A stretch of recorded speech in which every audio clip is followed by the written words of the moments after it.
దేవుని యొక్క పరిశుద్ధమైన నామానికి స్తోత్రాలు. కూడిన మీ అందరికీ కూడా హృదయపూర్వకంగా వందనాలు తెలియజేస్తూ ఉన్నాను. మీ అందరికీ వందనాలు. Thank you. మార్చి నెల వచ్చేసింది. జనవరి ఫిబ్రవరి నెలలు వెళ్ళిపోయాయి. 2026 సంవత్సరంలో మార్చి నెలలో మొట్టమొదటి ఆదివారం మనం పాల్గొన్నాం దేవుని మందిరంలో. ఈ సమయంలో దేవుని యొక్క వాక్యాన్ని మనం ధ్యానం చేద్దాం. ఈరోజు ప్రసంగి అనేటువంటి పుస్తకం ఒకసారి తెరిచి చూద్దాం. ప్రసంగి. ఈ ప్రసంగి అనేటువంటి పుస్తకం పాత నిబంధన గ్రంథంలో ఉంటుంది.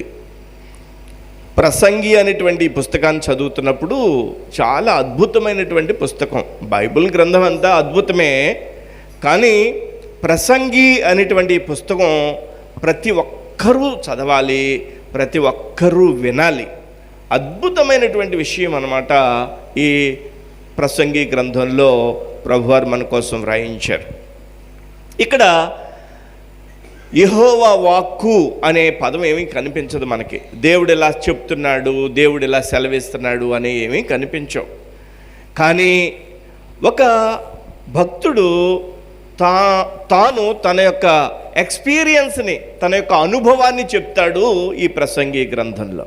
చూడండి, ఎప్పుడైనా కానీ అనేకమైనటువంటి అనుభవాలు కలిగినటువంటి వ్యక్తి ఏదైనా చెప్తున్నాడు అనుకోండి, ఆ వ్యక్తి చెప్పేది ఎంతో విలువగా ఉంటుంది, ఎంతో విలువైనది. అంతేనా? ఒక వ్యక్తి ఏదైనా అనుభవించి చెప్తున్నాడు అనుకోండి, ఆ మాటలు ఎంతో విలువైనదిగా ఉంటాయి. అందుకనే పెద్దోళ్ళు ఒక మాట అన్నారు, పెద్దల మాట చెద్దన్నం మూట, పెద్దల మాట చెద్దన్నం మూట అని అన్నారు. అంటే చెద్దన్నం ఎంత విలువైందో ఈనాటి పిల్లలకి తెలియదు. పూరీలు తినమంటే, బజ్జీలు తినమంటే తింటారు, కానీ చెద్దన్నం తినమంటే తినరు. చెద్దన్నం చాలా విలువైనదే. చెద్దన్నం అనేది చాలా విలువైనది, ఆరోగ్యకరమైనది. అయితే పెద్దాళ్ళ మాట కూడా అలాంటి మాట అన్నట్లుగా మనం వింటూ ఉంటాం. ఇక్కడ అన్నీ అనుభవించేసినటువంటి ఒక ఆయన తాను తనకు జీవితంలో జరిగింది చెప్తాడు. అదే ప్రసంగి గ్రంథం. అదే ఈ ప్రసంగి గ్రంథం. అందరూ కూడా వినాల్సినటువంటి, అందరూ కూడా ధ్యానించాల్సినటువంటి గ్రంథం. అసలు మన జీవితం అంటే ఏంటో అర్థం అవ్వాలంటే ఈ ప్రసంగి గ్రంథం వింటే సరిపోద్ది. మనం ఈ జీవితాన్ని ఎలా జీవించాలి అనేది గుర్తు చేసుకోవాలంటే ఈ ప్రసంగి గ్రంథం వింటే సరిపోద్ది. ప్రసంగి అనేటువంటి గ్రంథంలో 12 అధ్యాయాలు ఉంటాయి. ఎన్ని అధ్యాయాలు? 12 అధ్యాయాలు. ఈ ప్రసంగి అనేటువంటి గ్రంథాన్ని ఎవరు రచించారంటే సొలొమోను మహారాజు రచించాడు. సొలొమోన్ అంటే మీకు తెలుసు కదా, తెలుసా? సొలొమోన్ అంటే ఎవరు? దావీదు యొక్క కుమారుడు. సొలొమోను రచించాడు అన్నట్లుగా డైరెక్ట్గా ఏమీ ఆధారాలు లేవు, కానీ కొన్ని వచనాలను బట్టి సొలొమోనే రాశాడని మనం అర్థం చేసుకోవచ్చు. చూడండి, ప్రసంగి గ్రంథం 1వ అధ్యాయం 1వ వచనం చదవండి ఒకసారి. ప్రసంగి 1వ అధ్యాయం 1వ వచనం. దావీదు కుమారుడును యెరూషలేములో రాజునై ఉండిన ప్రసంగి పలికిన మాటలు. దావీదు కుమారుడును యెరూషలేములో రాజునయ్యున్న ప్రసంగి అని అంటాడు. దావీదు కుమారుడు యెరూషలేములో రాజు ఎవరంటే సొలొమోనే. దావీదుకి ఇంచుమించుగా 19 మంది పిల్లలు, కొడుకులు ఉన్నారు, 19 మంది. అయితే సొలొమోనుకి ఉన్నటువంటి ఆ యొక్క నాలెడ్జ్, ఆ యొక్క సామర్థ్యం మిగిలిన వాళ్ళకి కనిపించదు. ఈ సొలొమోన్ అనేటువంటి రాజు యెరూషలేములో ఉంటూ ఆ యెరూషలేము యొక్క రాజనగరిగా చేసుకుని ఆ ప్రాంతాన్ని అంతటిని ఏలినటువంటి రాజు అన్నమాట. ఆయన తనకు తాను పరిచయం చేసుకుంటూ పేరు రాయలేదు, కానీ ప్రసంగి పలికిన మాటలు అని అన్నాడు. ప్రసంగి అంటే అర్థం ఏంటంటే ప్రసంగించువాడు అని అర్థం. ప్రసంగించువాడు. ఇప్పుడు నేను ఎవరిని ప్రసంగం చేస్తాను కదా, ప్రసంగి. అందుకనే నా ఫోటో వేసి దాని కింద ప్రసంగికులు అని పాస్టర్ గఫూర్ షేక్ గారు అని రాస్తారు. ప్రసంగికులు అంటే ప్రసంగం చేసేవాళ్ళు. ఈయన ప్రసంగికుడు. ఎవరు? సొలొమోను. ఎప్పుడు ప్రసంగం చేస్తున్నాడంటే ముసలాడు అయిపోయిన తర్వాత ప్రసంగం చేస్తున్నాడు. ఈ ప్రసంగి గ్రంథం ఎప్పుడు రాశాడంటే చాలా చాలా పెద్ద అయిపోయిన తర్వాత రాశాడు. సొలొమోను 3 గ్రంథాలు రాశాడు. సొలొమోను 3 గ్రంథాలు రాశాడు, బాగా వినాలి. 1 పరమగీతము, 2 సామెతలు, 3 ప్రసంగి. మొదటిదేమో పరమగీతము. పరమగీతం రాసినప్పుడు సహజంగా పండితులు అంటారు యవ్వన వయసులో రాశాడని. అందుకనే షోలమ్మిత గురించి, నీ కళ్ళు అలా ఉన్నాయి, నీ ముక్కు అలా ఉంది, నీ యొక్క పెదాలు అలా ఉన్నాయి, నీ యొక్క తల అలా ఉంది వివరిస్తాడు యవ్వన వయసులో. ఆ తర్వాత కాస్తంత పెద్ద వయసు వచ్చింది, సామెతల గ్రంథం బాధ్యతగా మాట్లాడతాడు. పెద్ద అయిన తర్వాత బాధ్యతతో కూడినటువంటి మాటలు సామెతల్లో కనిపిస్తాయి. ఆ తర్వాత ముసలుడైపోతాడు. ముసలుడైపోయిన తర్వాత ప్రసంగి గ్రంథం రాస్తాడు. ఇప్పుడు అంటాడు అంత వ్యర్థం, జీవితం అంత వ్యర్థం అని అనేకమైనటువంటి విషయాలు చెప్తాడు. అందుకనే పెద్దోళ్ళు ఒక మాట అన్నారు, పిల్లకాకేం తెలుసు. ఇటువంటివన్నీ కూడా మనందరికీ కంఠస్థమే. వాక్యం సగం చెప్పి సగం చెప్పమంటే చెప్పరు. ఇటువంటివి మాత్రం పిల్లకాకి ఏం తెలుసు ఉండేది దెబ్బ అని అంటారు కదండి. నిజమే, మనం అనుభవాలు కలిగిన వాళ్ళు పెద్దాళ్ళు చెప్పిన మాట ఎప్పుడు కూడా అది గౌరవప్రదమైనదే, చాలా గొప్పదే. దేవునికి స్తోత్రం కలుగునుగాక. మీరు గమనిస్తే ఈ ప్రసంగి అనబడినటువంటి సొలొమోను తన జీవితంలో చాలా విషయాలు రాశాడండి. ఇక్కడ ఈ విషయాలు కనుక మనం చదువుకుంటే అద్భుతమైనటువంటి ఆత్మీయ ఆశీర్వాదాలను పొందుదాం. కొన్ని వచనాలు మనం చూద్దాం, కొన్ని వచనాలని మనం చదువుకుందాం ప్రసంగి గ్రంథంలో.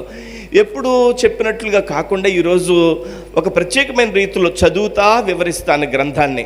మీ చేత పేజీలు ఏమి తిప్పించను, మీ చేత అక్కడది ఇక్కడది ఏమి రెఫరెన్స్లు చూపించను. ఈరోజు ఏం చేస్తానంటే ప్రసంగి గ్రంథంలో మనం అంతవరకు కూడా మనం చదువుకుంటా ఆ విషయాలను వివరిస్తాను. మీరు ఒక్కొక్క మాటల్ని మీరు చదవండి. 2వ వచనం, ప్రసంగి గ్రంథము 1వ అధ్యాయము 2వ వచనం. వ్యర్థము వ్యర్థమని ప్రసంగి చెప్పుచున్నాడు. వ్యర్థము వ్యర్థము సమస్తము వ్యర్థమే. ఎలా ప్రారంభించాడు చూడండి. అంతా వ్యర్థం, అంతా వ్యర్థం, సమస్తము వ్యర్థం, వ్యర్థం అని చెప్తాడు. ఎందుకని ఈ మనిషి ఎలా చెప్తున్నాడు? ఈ చెప్పే మనిషి ఏమన్నా సామాన్యుడా అంటే కాదు. ఈ చెప్పే మనిషి ఎవరంటే సొలొమోను, దేవుని దగ్గర నుంచి జ్ఞానాన్ని పొందుకున్నవాడు. దేవునికి స్తోత్రం కలుగునుగాక. సొలొమోను అంత ధనం కలిగిన రాజు భూమి మీద లేడు. తెలుసా మీకు ఆ విషయం? సొలొమోనుకంత ధనవంతుడైన రాజు భూమి మీద లేడు. అంత ధనవంతుడు అనమాట. అంత విలువైనటువంటి ఇంటిని కట్టుకున్నవాడు, సకల సౌకర్యాలు అనుభవించేస్తున్నాడు. అంటే ఏది చూసినా మా చిన్నప్పుడు అది చూసేసానురా, నువ్వు ఇప్పుడు చూస్తున్నావు కానీ అని చెప్పేవాడు అనమాట. చాలామంది పెద్దోళ్ళు అంటాం కదా, చిన్నపిల్లలు ఏదో తీసుకెళ్ళి ఏదో చేపిస్తుంటే ఓర్రే నేను ఎప్పుడో చూసేసానురా అని అంటారు. పెద్దోళ్ళు అంటారా సహజంగా? ఈయన అంటున్నాడు అనమాట. ఏమనంటే అంతా వ్యర్థం, అంతా వ్యర్థం, అంతా వ్యర్థం, అంతా వ్యర్థం. ఏది వ్యర్థం? నీకు దగ్గర ధనం ఉంది కదా. అవును, ధనం ఉండేది నా దగ్గర ఉంది, అయినా వ్యర్థం. నువ్వు చాలా అందగాడువు కదా. అవును, అందగాడినే, అందం వ్యర్థం. అయ్యో, నీకు చాలా గొప్ప ఇల్లు కట్టుకున్నావు కదా. కట్టుకున్నాను, అయినా వ్యర్థం. ఓహో, నీకు పెద్ద పదవి ఉంది కదా, రాజువు కదా, రాజునే, అయినా వ్యర్థం. ఓహో, నీకు చాలా పలుకుబడి ఉంది కదా, ఉంది, కరెక్టే, అయినా వ్యర్థం. పలుకుబడి వ్యర్థమే, ధనము వ్యర్థమే, ఆరోగ్యము వ్యర్థమే, అందము వ్యర్థమే, పదవి వ్యర్థమే, అన్నీ వ్యర్థమే. మరి ఏం కావాలి నీకు? చెప్తాడు, ఆ విషయాలన్నీ కూడా చెప్తాడు. దేవునికి స్తోత్రం. ఈ సొలొమోను మామూలుడు కూడా కాదు. ఈ సొలొమోను పెళ్ళిళ్ళు ఎన్ని చేసుకున్నాడో తెలుసా? చెప్పనా? 1000 పెళ్ళిళ్ళు, 1000 మంది భార్యలు, 1000 మంది భార్యలు. ఏమండి సతీష్ గారు, మామూలుగా అనుకుందాం మనం, ఒక భార్యతో అంటే అమ్మ చాలా మంచిది, చాలా అందరూ ఇక్కడున్న వీళ్ళందరూ మంచివాళ్ళే, వీళ్ళందరూ చాలా మంచివాళ్ళు. ఒక భార్యతో సహజంగా ఏ భర్త అయినా, ఏమండి నిన్ను అడగను, నీకు తెలియదు కదా, ఇంకా మనం 1000 మందితో ఎలా పడ్డాడా ఈ మనిషి అనిపిస్తుంది. 1000 మందితో అంటే అన్నీ చూసేసాడు. అన్నీ చూసేసి ఇప్పుడు అంటాడు, నేను అన్నీ చూశానురా బాబు, నా మాట వినండి, అంతా వ్యర్థం అని అంటాడు చిట్ట చివరికి. ఇంకేం వ్యర్థం అంటే అంతా వ్యర్థం అంటుంటే ఏం కావాలి మనిషికంటే ఆ విషయాలు కూడా చెప్తాడు ఈ యొక్క ప్రసంగి గ్రంథంలో. చూడండి, వ్యర్థము వ్యర్థమని ప్రసంగి చెప్పుచున్నాడు. వ్యర్థము వ్యర్థము సమస్తము వ్యర్థమే. సూర్యుని క్రింద నరులు పడుచున్న పాటు అంతటి వలన వారికి కలుగుచున్న లాభమేమి? సూర్యుని క్రింద మనుషులు పాటు పడుతున్నారే, రకరకాలుగా పాటు పడుతున్నారే. ఆ పాటు పడడం వల్ల ఏంటి లాభం మనుషులకి, ఏంటి లాభం మనుషులకి అని అంటాడు. ఇంకా అంటాడు, తరము వెంబడి తరము గతించిపోవచ్చున్నది, భూమి ఒకటే ఎల్లప్పుడూ నిలుచుచున్నది. మీ తాత ముత్తాత ముత్తాత ముత్తాత ఎవర్రా అబ్బాయి అంటే నాకేం తెలుసు అంటాం, అందరూ అంటాం. వాళ్ళు పుట్టారా అంటే పుట్టారు, వాళ్ళు పుట్టారు కాబట్టే మనం పుట్టాం. వాళ్ళు ఉన్నారంటే నిజం, వాస్తవమే, వాళ్ళు ఉన్నారు కాబట్టే మనం ఉన్నాం. వాళ్ళ పేరు కూడా మనకు తెలియదు, వాళ్ళు గతించిపోయారు. మన పేర్లు మన తర్వాత తరాల్లో వాళ్ళకి ఎంతమందికి గుర్తుంటాయో. యేసుప్రభు రాకపోతే, యేసుప్రభు రాకడ ఆలస్యమైతే అంటాడు సొలొమోను, అంత వ్యర్థం, అంత వ్యర్థం అని అంటూ తరం వెంబడి తరం గతించిపోతుంది. భూమి ఒకటే ఎల్లప్పుడూ ఉంటుంది. సూర్యుడు ఉదయించును, సూర్యుడు అస్తమించును, తాను ఉదయించు స్థలము మరలా చేరుటకు త్వరపడు. రోజు తెల్లారుతుంది, రోజు చీకటి పడుతుంది, రోజు ఉదయం వస్తుంది, రోజు సాయంత్రం అవుతుంది. రోజులు తెల్లారిపోతున్నాయి, రోజులైపోతున్నాయి. ఏంటి ఉపయోగం? 6వ వచనం చూడండి, గాలి దక్షిణమునకు పోయి ఉత్తరమునకు తిరుగును, ఇట్లు మరలా తిరుగుచు తన సంచార మార్గం తిరిగి వచ్చును. గాలి ఇటు నుంచి అటువైపుకి వేసి అటువైపు నుంచి ఇటువైపుకి మరలా వేస్తుంది. గాలి తను దేవుడు నియమించిన మార్గంగా తిరుగుతోంది. అయితే ఇదంతా తనకు తాను జరుగుతోంది. నదులన్నీ సముద్రంలో పడును, అయితే సముద్రము నిండుట లేదు. నదులు ఎక్కడి నుంచి పారి వచ్చునో అక్కడికి అవి ఎప్పుడునూ మరలిపోవును. వినాలి ఈ మాటలు.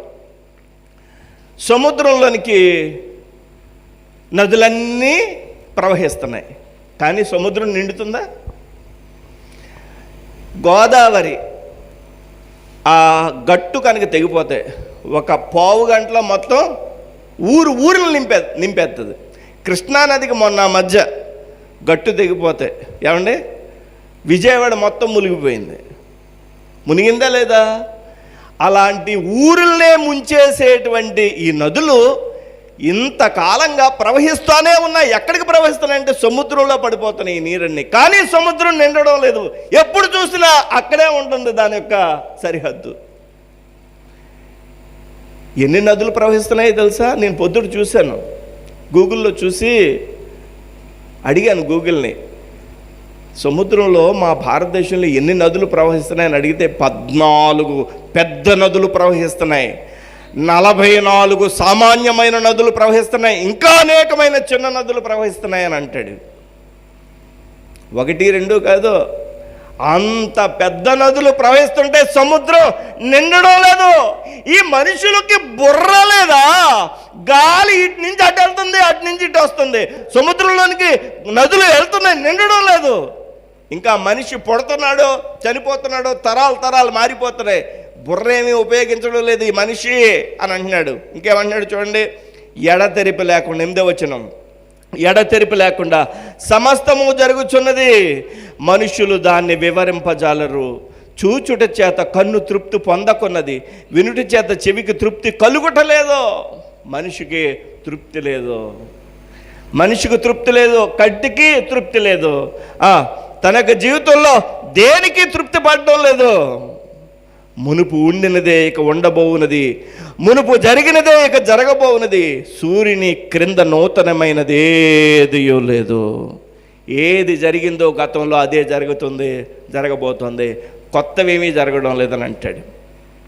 కరోనా వచ్చింది, అప్పుడు చెప్పారు చాలా కాలం క్రితం భయంకరమైన వ్యాధి వచ్చింది, ఆ వ్యాధి వల్ల ప్రజలు ఇప్పుడులాగిన అప్పుడు చచ్చిపోయారు అని చెప్పారు. మనం నిర్గమాకాండంలోకి వెళ్తే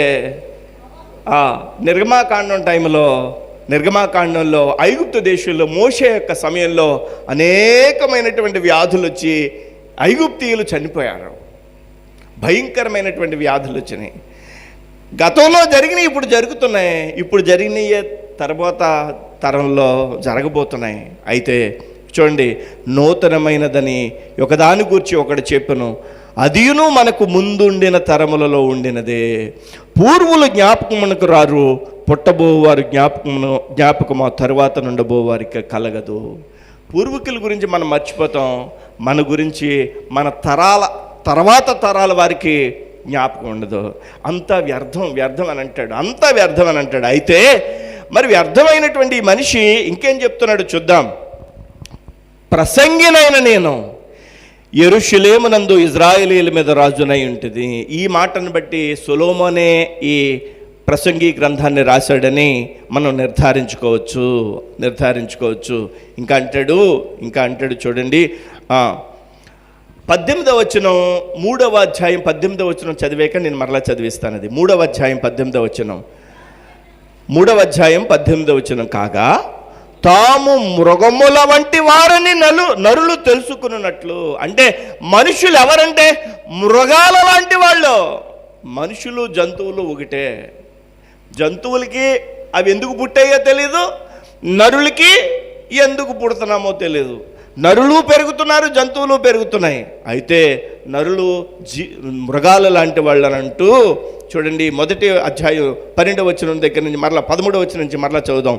ఆకాశము క్రింద జరుగునది అంతటిని జ్ఞానము చేత విచారించి గ్రహించుటకై నా మనస్సు నిలిపితిని. ఇప్పుడు నేను మనస్సు నిలిపాను, అసలు ఏం జరుగుతోంది ఏంటి అని మనస్సు నిలిపాను. వారు దీని చేత అభ్యాసమునందవలనని దేవుడు మానవులకు ఏర్పాటు చేసిన ప్రయాసము బహు కఠినమైనది. దేవుడు ఏర్పాటు చేసినటువంటి ఈ ఆకాశము క్రింద ఉన్నటువంటి ప్రజలందరూ కూడా జ్ఞానము విచారించి గ్రహించుటకే నా మనసు నిలిపి వారి చేత అభ్యాసమునందవలనని దేవుడు మానవులకు ఏర్పాటు చేసిన ప్రయాసము బహు కఠినమైనది అని అంటాడు. 14వ వచనం చూడండి. సూర్యుని క్రింద జరుగుతున్న క్రియలన్నిటినీ నేను చూచితిని, అవన్నీ వ్యర్థములే, అవి ఒకడు గాలికై ప్రయాసపడినట్టున్నది.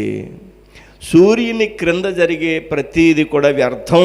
అవేవి కూడా మనుషులు పుడతారు, పెద్దాళ్ళు అవుతారు, తరాలు గతించిపోతున్నాయి, అంత వ్యర్థం అని అంటూ వంకరగానున్న దానిని చక్కపరచ సఖ్యము కాదు, లోపము గలది లెక్కకు రాదు. ఒక మనిషి వంకరగా ఉన్నదాన్ని తిన్నగా చేయలేడు. చూడండి, ఇంకా లోపము గలది లెక్కకు రాదు అని అంటాడు. వంకరగా ఉన్నదాన్ని మనిషి తిన్నగా చేయలేడు. తర్వాత ఏదైనా ఒక లోపం ఉందనుకోండి, దాన్ని మరల లోపం లేనిదిగా మనుష్యుడు చేయలేడు. నా చిన్నప్పుడు తెలుగు మాస్టర్ చెప్పారు, మేము బాగా అల్లరి చేస్తుంటే మమ్మల్ని బాగా భయం చెప్పేవారు, ఈసారి అల్లరి చేస్తారంటే కొట్టేస్తానని. ఆయన అలాగ వెళ్ళగానే మళ్ళీ చిన్నపిల్లలు కదా అల్లరి చేసేస్తుంటే ఆయన వచ్చి అన్నారు, రే మీరు కుక్క తోక లాంటి వాళ్ళరా, మీకు కర్ర కట్టి ఈ కర్ర చుట్టేసిన ఒక వారం రోజుల నుంచి మళ్ళీ కర్ర తీసేద్దాం, మళ్ళీ వంకరకి తిరిగేద్దరు అని చెప్పి అనేవారు మమ్మల్ని. అయితే అలా చిన్నపిల్లలు అలాగా అల్లరి చేస్తారనమాట సహజంగా. ఇప్పుడు చూడండి, ఇక్కడ ఏమన్నాడు, వంకరగా ఉన్న దాన్ని చక్కపరచలేమన్నాడు. 16వ వచనం. యెరూషలేమునందు వారు ముందున్న వారందరికంటేను నేను చాలా ఎక్కువగా జ్ఞానం సంపాదించానని, జ్ఞానమును విద్యను నేను పూర్ణముగా అభ్యసించదనని నా మనసులో నేను అనుకుంటే, నేను మహా తెలివైనోడిని, నేను మహా జ్ఞానం కలిగినోడిని, నేను మహా తెలివైనోడిని అని అనుకున్నాడు. చూడండి, ఒక విషయం చెప్పనా, భూమి మీద ఉన్న పక్షులన్నిటి కోసం రాశాడు సొలొమోను. పెద్ద పక్షి, చిన్న పక్షి. భూమి మీద ఉన్న జంతువులన్నిటి కోసం రాశాడు, పెద్ద జంతువు, చిన్న జంతువు. సముద్రంలో ఉన్న సకల జీవుల కోసం రాశాడు సొలొమోను. సకల వృక్షాల కోసం రాశాడు. అంత జ్ఞాని అన్నమాట, అంత జ్ఞాని సొలొమోను. ఆ సొలొమోను తన జ్ఞానాన్ని గురించి అనుకున్నాడు, మహా జ్ఞానవంతుడేమో అని నేను అనుకున్నాను. కానీ 17వ వచనంలో, నా మనస్సు నిలిపి జ్ఞానాభ్యాసమును వెర్రితనమును మతిహీనతను తెలుసుకుంటూ ప్రయత్నించదని, అయితే ఇది గాలికై ప్రయాసపడి అని తెలుసుకుంటేనే నేను మతిహీనత ఎలాగో జ్ఞానం ఎలాగో నేను ఉంటుందని, ఎలా ఉంటుందో అని నేను తెలుసుకోవడానికి ట్రై చేశాను. అదంతా వేస్ట్, అదంతా వ్యర్థం అని అంటాడు. విస్తారమైన జ్ఞానాభ్యాసం చేత విస్తారమైన దుఃఖము కలిగెను. బాగా చాలామంది అంటారు కదా, వీడు ఎక్కువ చదువుకుని బుర్రపాడైపోయింది వీడికి అంటారు. బాగా ఎక్కువ చదువున్నా అది డేంజరే. ఒక చదువు మీద చదువు, చదువు మీద చదువు, చదువు డిగ్రీ మీద డిగ్రీ, డిగ్రీ మీద డిగ్రీ ఉన్నా వేస్టే. మన బ్రతుక్కి ఎంత చదువు చదువుకోవాలో అంత చదువు చదువుకోవాలి మనం. దేవునికి స్తోత్రం. అలా చదివించేదే విద్యాలయాలు, స్కూల్స్ అన్నమాట. పిల్లల్ని ఏ విధంగా చదివితే బాగుపడతారన్నది చదివించేదే విద్యాలయాలు. అయితే విస్తారమైన జ్ఞానాభ్యాసం చేత విస్తారమైన దుఃఖం కలుగును, అధిక విద్య సంపాదించిన వానికి అధిక శోకము కలుగును అని అంటాడు. ఈ అధ్యాయం మీరు చదివితే మీ అధ్యాయం మీకు ఏమర్థమైంది? అంతా వ్యర్థమే, నేను అంతా చూశాను. ఆకాశం క్రింద, సూర్యుడి క్రింద జరిగేదంతా వ్యర్థమే. మనుషులు దీని వ్యర్థమైన దాని గురించి, దేని గురించి ఆలోచించడం లేదు అని అంటూ 2వ అధ్యాయం కూడా నేను కొన్ని వచనాలు చదివి నేను ముందుంచుతాను. దేవునికి స్తోత్రం కలుగునుగాక. కానీ నిన్ను సంతోషము చేత శోధించి చూతును, నీవు మేలును అనుభవించి చూడమని నేను నా హృదయంతో చెప్పుకుంటుని. అయితే అదియు వ్యర్థ ప్రయత్నమే. నా మనసుతో, నా హృదయంతో చెప్పుకున్నాను. నిన్ను సంతోషపెడతానని నా హృదయంతో చెప్పుకున్నాను, అది కూడా వ్యర్థమే. సంతోషించినా కానీ హృదయం అది వ్యర్థమే. నవ్వుతో నీవు వెర్రివాడవనియు, సంతోషముతో నీ చేత కలుగునదేమనియు నేనంటని. నవ్వుతో నేను అన్నాను, వెర్రివాడు నువ్వు అన్నాను. అంటే సహజంగా నవ్వు అనేది మనిషికి అందాన్ని ఎక్కువ తీసుకొస్తుంది కదండి. ఈ నవ్వుతో నీవు వెర్రిదానవనియు, సంతోషముతో నీ చేత కలుగునదేదనియు నేనంటని.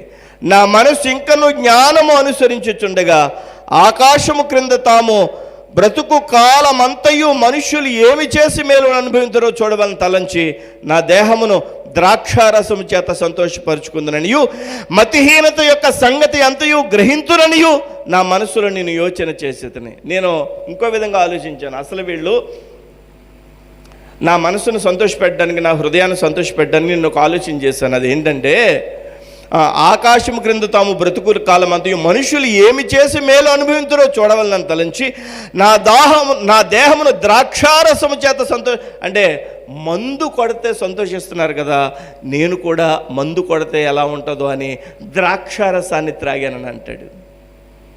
అని ద్రాక్షారసాన్ని త్రాగాను నేను. మతిహీనత అంటే ద్రాక్షారసం త్రాగిన తర్వాత ఏమనిపిస్తుంది? మందు తాగిన తర్వాత ఏమనిపిస్తుంది? మతిహీనత వస్తుంది. మతిహీనత యొక్క సంగతి అంతయు గ్రహించున. ఆ త్రాగేసిన తర్వాత ఎలా ఉంటాడో అలాగ నేను అనుభవించాను, అంతా చూసేసాను. అంటే దేవునికి బాగా దగ్గరగా కొంతకాలం ఉన్నాడు, దేవునికి బాగా దూరం అయిపోయాడు కొంతకాలం. దేవునికి అతి సమీపంగా ఉన్నాడు, మందిరం కట్టినాడు, దేవుని మందిరాన్ని కట్టినాడు. దేవుని మందిరం కట్టిన తర్వాత ఆయన దేవునికి దూరంగా జరిగిపోయి ఆఖరికి అంటాడు, తనకు తాను యథార్థంగా చెప్తున్నాడు, నేను ఒక టైంలో నేను ద్రాక్షారసం కూడా, ద్రాక్షారసం అంటే ఇప్పుడు మనం తాగే ద్రాక్షారసం కాదు, ఇది ఫ్రెష్ ద్రాక్షారసం. ఇది ద్రాక్షారసం. ఆ ద్రాక్షారసం వేరు. ఏ ద్రాక్షారసం? ద్రాక్షల్ని కుండలో పోసి దాన్ని పులయబెట్టి కొన్ని నెలలు లేదా సంవత్సరాలు దాంట్లో ఉంచేస్తారు. 7 సంవత్సరాలకు పైగా ద్రాక్షరసాన్ని అక్కడ పెడితే ఇంత బాటిల్ 10,000 రూపాయలు ఉంటుంది. హలో, అంటే ఇంత తాగేసరికి కిక్కెక్కద్దనమాట.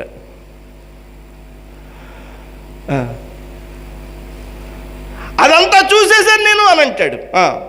అంతా చూశాను. అంతే, నేను సుఖాన్ని అనుభవించాను, కష్టాన్ని అనుభవించాను, దేవునికి దగ్గరగాను ఉన్నాను, దూరంగాను పనికిమాలిన వాళ్ళకి కూడా ఆలోచించాను అని అంటాడు. ఇంకేమంటాడు చూడండి, నేను గొప్ప పనులు చేయపూనుకుంటేనే, నా కొరకు ఇండ్లు కట్టించుకుంటేనే, ద్రాక్ష తోటలు నాటించుకున్నాను, నేను నా ఇంటిని పెద్ద ఇంటిగా చేసుకున్నాను, నా కొరకు తోటలను శృంగారవనములను చేయించుకుని వాటిలో సకల విధములైన ఫలవృక్షములను, నా తోటలో లేని పండు చెట్టు లేదు, అన్ని చెట్లని వేశాను నేను. వృక్షముల నారుమళ్ళుకై నీరు పారుటకై నేను చెరువులను తవ్వించుకున్నాను, పనివారిని, పనికత్తెలను సంపాదించుకున్నాను. నా ఇంట పుట్టిన దాసులు నాకున్నారు. యెరూషలేమునందు నాకు ముందు ఉండిన వారి అందరికంటే ఎక్కువ పనులు, ఎక్కువ పశుల మందలను, గొర్రెల మేకల మందలను బహు విస్తారంగా అంటే నేను చాలా ఆస్తి కలిగిన వాడిని కూడా. అన్నీ అనుభవించి చెప్తున్నాను, వినండి, అంతా వ్యర్థం అని అంటాడు. ఇంకా అంటాడు 8వ వచనంలో, నా కొరకు నేను వెండి బంగారములను, రాజులు సంపాదించే సంపాదనను, ఆయా దేశములలో దొరకు సంపత్తును కూర్చుకుంటుని. నేను అన్నీ సంపాదించాను, బంగారాన్ని, వెండిని. రాజుగా ఉన్నప్పుడు అన్నీ సంపాదించాను నేను గాయకులను, గాయకురాండ్రను మనుష్యులిచ్చి ఎందు సంపదలను సంపాదించుకుని బహుమంది ఉపపత్రులను ఉంచుకుంటుని. ఈ సొలొమోను అన్ని విధాలుగా కూడా జీవితాన్ని అనుభవించేశాడు. దేవునికి బాగా దగ్గర అయ్యాడు ఒక టైంలో, దేవుని విడిచిపెట్టేసి దూరం అయిపోయాడు ఒక టైంలో. 9వ వచనంలో, నాకు ముందు యెరూషలేముందున్న వారందరికంటేను నేను ఘనుడనై అభివృద్ధి నొందితిని.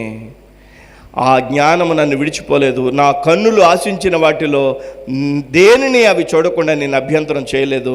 మరియు నా హృదయము నా పనులన్నిటిని బట్టి సంతోషకరమైనది ఏదియో అనుభవించకుండా నేను నా హృదయం అంటే నేను చూసింది, పాడింది పాట, ఆడింది ఆట, అలా ఉన్నాను నా జీవితంలో అని అన్నాడు. ఇదే 11వ వచనం, అప్పుడు నేను చేసిన పనులన్నిటి వాటి కొరకై నేను పడిన ప్రయాసమంతయు నేను నిదానించి వివేచింపగా అవన్నీ వ్యర్థమైనవిగా ఒకడు గాలికి ప్రయాసపడినట్టుగాను ఆగుపడెను. సూర్యుని క్రింద లాభకరమైనది ఏదియో లేనట్టు నాకు కనబడెను. ఇవన్నీ వేస్ట్, అన్నీ అనుభవించేశాను. నువ్వేది చెప్పు అది నేను అనుభవించేశాను అన్నట్టుగా చెప్తున్నాడు. రాజుగా అధికారాన్ని అనుభవించాడు, మహాభక్తుడిగా దేవుని మందిరాన్ని కట్టాడు.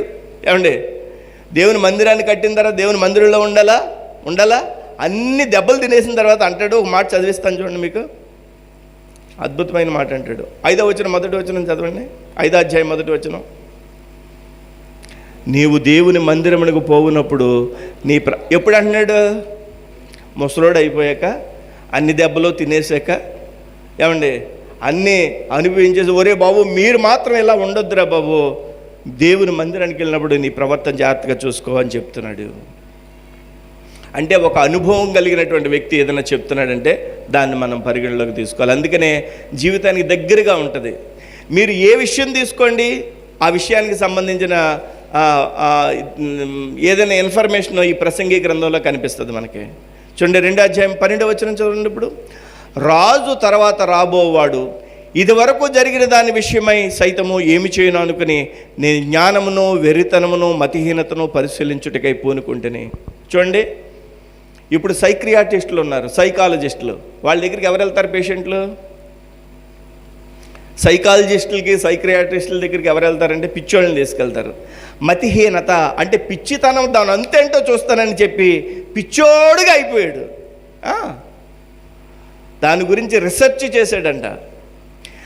ఇంకా జ్ఞానం అంటే ఏంటో దాని గురించి రీసెర్చ్ చేశాడంట, అంతా చూశాడట. 13వ వచనం, అంతటి చీకటి కంటే వెలుగు ఎంత ప్రయోజనకరమో బుద్ధిహీనత కంటే జ్ఞానం అంత ప్రయోజనకరమని నేను తెలుసుకుంటేనే. బుద్ధిహీనత వేస్ట్, జ్ఞానం ఉపయోగకరమైనదని నేను తెలుసుకున్నాను. జ్ఞానికి కన్నులు తలలోనున్నవి, బుద్ధిహీనుడు చీకటి యందు నడుచుచున్నాడు. జ్ఞానులకేమో కళ్ళు ఎక్కడ ఉంటాయట, బుద్ధిహీనుడికేమో కళ్ళేమో నెత్తికెక్కుతాయంట. అందుకని చీకట్లో నడిచినట్టు నడుస్తాడు. ఇంకా 15వ వచనం చూడండి, కావున బుద్ధిహీనుడికి సంభవించినట్లే నాకును సంభవించిన కనుక నేను అధిక జ్ఞానము ఎలా సంపాదించదని నా హృదయం అందనుకుంటుని ఇది వ్యర్థమే. నేను బుద్ధిహీనుడిని అయిపోయాను. బుద్ధిహీనుడికి ఎలాగ జరుగుద్దో నాకు అలా జరుగుద్ది. ఈ జ్ఞానం సంపాదించడం కూడా వ్యర్థమే అని అనిపించింది. 16వ వచనం, బుద్ధిహీనులను గూర్చుకున్నట్లు జ్ఞానులను గూర్చి జ్ఞాపకము ఎన్నటికీ ఉంచబడదు. రాబో దినములలో వారందరూ మరువబడిన వారే ఇందరు. జ్ఞానులు మృతినందు విధమెట్టుదో, బుద్ధిహీనులు మృతినందు విధమట్టిదే. అంటే జ్ఞానం సంపాదించిన నువ్వు బుద్ధిహీనుడిగా ఉన్నా ఎవరివైనా కానీ నువ్వు ఒక దినాన్ని భూమిని విడిచిపెట్టాలి అని అంటాడు. 18వ వచనం చూడండి, సూర్యుని క్రింద నేను ప్రయాసపడి చేసిన పనులన్నిటినీ నా తర్వాత వచ్చేవానికి నేను విడిచిపెట్టవాలని తెలుసుకుని నేను వాటి అందు అసహ్యపడితేనే. మనం సంపాదించింది చెప్పండి, ఎవరో ఒకరికి విడిచిపెట్టి వెళ్ళిపోవాలి. వాడు జ్ఞానము గలవాడై ఉండునో బుద్ధిహీనుడై ఉండునో అది ఎవరికి తెలియను. సంపాదించింది జాగ్రత్త పెడతారో పాడు చేస్తారో ఎలా తెలుస్తుంది? అయితే సూర్యుని క్రింద నేను ప్రయాసపడిన జ్ఞానము చేత సంపాదించుకున్న నా కష్ట ఫలమంతటి మీదను వాడు అధికారి అయి ఉండును, ఇది వ్యర్థమే. అంటే మనం సంపాదించిన ఆ సంపాదన అంతా కూడా వ్యర్థమే అని అంటాడు. కావున సూర్యుని క్రింద నేను పడిన ప్రయాసమంతటి విషయమై నేను ఆశ విడిచిన వాడినైతేనే. ఒకడు జ్ఞానముతోనూ తెలివితోనూ యుక్తితోనూ ప్రయాసపడి ఏదో ఒక పని చేయను, అయితే దాని కొరకు ప్రయాసపడిన వానికి అతడు దాన్ని స్వాస్థ్యముగా ఇచ్చివేయవలసి వచ్చును, ఇది వ్యర్థం. అందరూ తెలివితేటలు ఉపయోగించి ఏదో విధంగా కష్టపడి సంపాదిస్తున్నారు, సంపాదించింది భూమి మీద విడిచిపెట్టి వెళ్ళిపోతున్నారు, ఇదంతా వ్యర్థమే. మరి అలాగనే సంపాదించొద్దా? అలాగనే బ్రతకడానికి కావాలి కదా? అవును, కావాలి, సంపాదించాలి మనం బ్రతకడానికి. అయితే ఈ 4 వచనాలు కూడా చదివేద్దాం. వారి 23వ వచనం, వారి దినములన్నీ శ్రమకరములు, వాని పాట్లు వ్యసనకరములు, రాత్రి ఎందైనను దాని మనస్సునకు నెమ్మది దొరకదు, ఇది వ్యర్థమే. పోనీ అన్నీ సంపాదించినోడు సుఖంగా నిద్రపోతాడంటే నిద్ర పట్టదు. 24వ వచనం, అన్నపానములు పుచ్చుకున్నట్టు కంటేను తన కష్టార్జితము చేత సుఖపడుట కంటేను నరునికి మేలుకరమైనది ఏదియో లేదు. ఒకటే చెప్తున్నాడు, మనం కష్టపడి సంపాదించింది తిని అన్నపానాలు తిని సుఖంగా ఉండడం కంటే మేలైనది ఏదీ లేదు అని అంటాడు. ఇది దేవుని వలన కలిగిందని నేను తెలుసుకున్నాను. 26వ వచనం, ఎలయనగా దైవ దృష్టికి మంచివాడుగా నుండి వానికి దేవుని జ్ఞానమును తెలివిని ఆనందమును అనుగ్రహించును. అయితే దైవ దృష్టికి ఇష్టడగు వానికి ఇచ్చుటకై ప్రయాసపడి పోయి చేయు పనిని ఆయన పాపాత్మునికి నిర్ణయించును, ఇదియు వ్యర్థముగాను ఒకటి గాలికి ప్రయాసపడినట్టుగాను ఉండును. ఈ ప్రసంగి చెప్తాడు అంత వ్యర్థమే అని చెప్తూ మీ చేత 2 పాయింట్లు చదివించి నేను ఈ మాటల్ని ముగిస్తాను. 2 విషయాలు చదివించి నేను ముగిస్తాను. చూడండి, ఆ విషయాలు ఏంటి అని అంటే 5వ అధ్యాయం 18వ వచనం చూడండి. మరియు కోరదగినది గాను, అంటే మనందరం చేయాల్సింది కోరదగింది ఒకటి ఉంది, చూడముచ్చటైనది గాను నాకు కనబడింది ఏదనగా. అంటే ఎంత ఎక్స్పీరియన్స్లో తను చెప్తున్నాడు. మనం ఏది కోరుకోవాలో తెలుసా? మనం కోరుకోవాల్సింది మీకు చెప్తున్నాను అని అంటూ చెప్తున్నాడు. ఏదనగా దేవుడు తనకు నియమించిన ఆయుష్కాల దినములన్నీయు, అంటే మనం బ్రతికే దినాలన్నిటిలో ఒకడు అన్నపానములు పుచ్చుకుని సుఖంగా అన్నపానములు పుచ్చుకుని మన ఇంట్లో మనం అన్నపానములు పుచ్చుకుని ఒకడు అన్నపానములు పుచ్చుకుంటూ తన కష్టార్జితం అంతటి వలన క్షేమముగా బ్రతుకుచుండుటి.